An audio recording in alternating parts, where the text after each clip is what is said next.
So today's problem is fundamentalism. And this fundamentalism is working in everyone. Muslims are actually, I would say, they have no finesse. That's why it's obvious. But Christians have great finesse, you see. They are also extremely fundamentalist. And the way we are doing things, we should be shocked. Recently, I read a book called Vatican Connections, in which they showed the Vatican published $2 billion of counterfeit securities and sold them through mafia. Can you imagine $2 billion? And in London, if you live, you will feel like running away from Church of England because people are saying Christ was homosexual, he had bad relations with his mother, all kinds of horrible things that one cannot bear. They are talking and Church of England is sleeping, and now they are appointing the clergymen, or I would say the people, priests, who are homosexuals. Then the other day I read that there were women in America were warned that do not go for ordination because the clergymen will harass you. Are they clergymen or what? How can they teach about God if they are like that? But once you get your self-realization, the Hindus start seeing the bad points among themselves, Christians start seeing the bad points among themselves, and also the Muslims starts. And you'll be surprised that Jews now worship Christ in Sajoga. We have many Jews in Sajoga, and they all worship Christ, and we have Sajoga Center even in Israel. Because they see that he was the truth. But when you are fundamentalist, you do not want to accept anything. You put the blinkers, and mostly it is business. Any one of them is nothing but business. The false gurus are business. Also, these people who talk of religion also cannot think that they are dulling the spirituality of people, that everybody has this feeling to rise. This integration you get in the light of the Spirit. Because as soon as you put your hands to anyone, say Khalil Gibran, say Muhammad Sahib himself, you ask a question, was Muhammad Sahib the incarnation of the primordial master? Immediately you will start feeling tremendous vibration that he was, whatever one may say about him. But he was. They may say anything about Christ, nonsense. But you ask any question, any one of you who are realized souls, was Christ the incarnation of innocence? Was he the Son of God? Immediately you start feeling vibrations.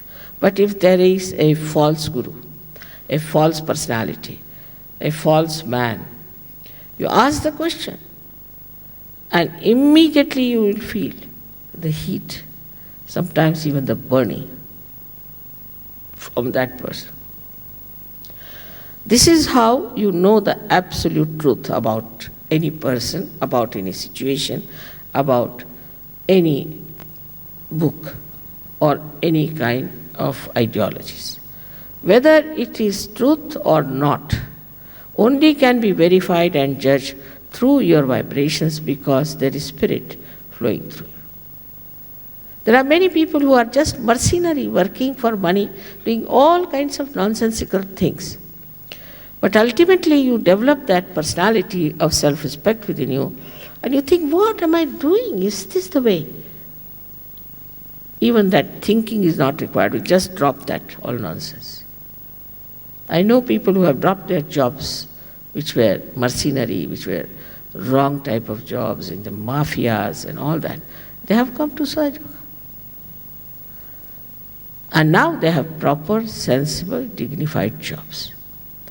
So that whatever we have lost comes back to us, because now we know ourselves in the light of our spirit, and we become really so powerful that now we can bear any amount of money given to us, we are not attracted.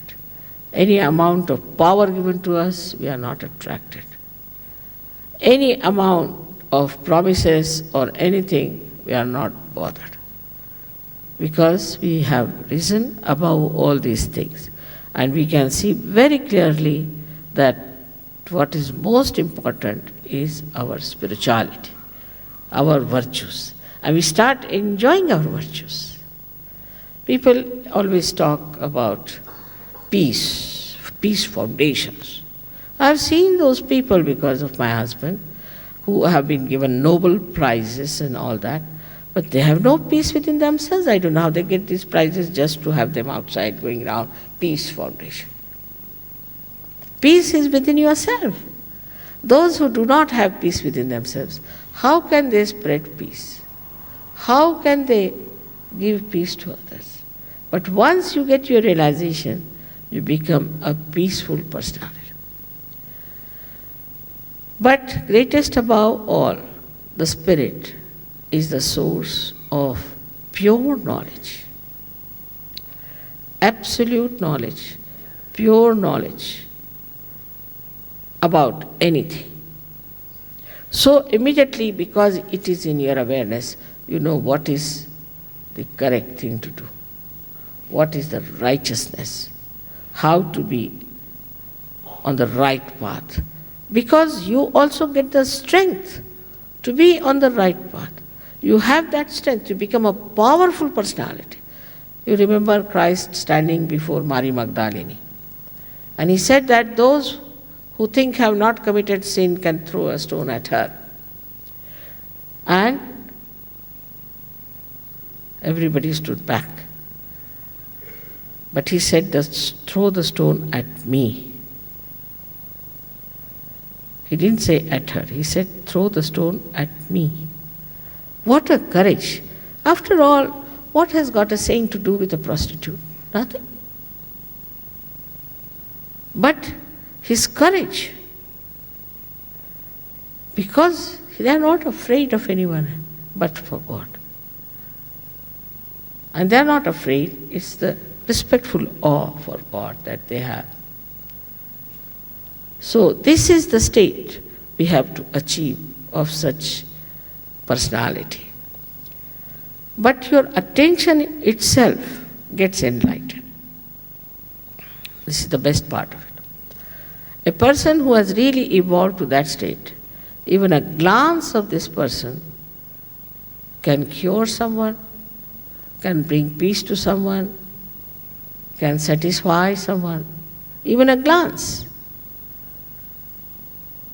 So such a personality is quite potential in all of you. You all can achieve that potential because you are seekers of truth. And the truth is nothing but the light of the spirit. And once you have that light, you can have that kind of a consciousness that wherever you put your attention, that problem gets solved. That person is helped. International problems can be solved also if collectively you think of any problem like that. If a person is very troublesome to you, you can just put a protection on him and you'll be amazed he will change. He'll be kind to you because your love acts. Your compassion acts through your attention. The most important thing that happens to you, that you drop into the ocean of joy. Joy has no duality. It is not happiness and unhappiness. That comes through ego. But joy is a state where you are enjoying everything. You do not react to anything. Just see everything and you are in the ocean of joy. So what is the question of getting sick or getting bored? You are never bored when you are alone or whether you are with others. You enjoy because there's joy within you and the source of joy is the spirit. Thus you become the spirit. This is the status you achieve. It can be achieved very easily. But for human beings to eat food like is very difficult. He has to go round his head and eat it. So whatever is simple is real. Whatever is complicated is unreal.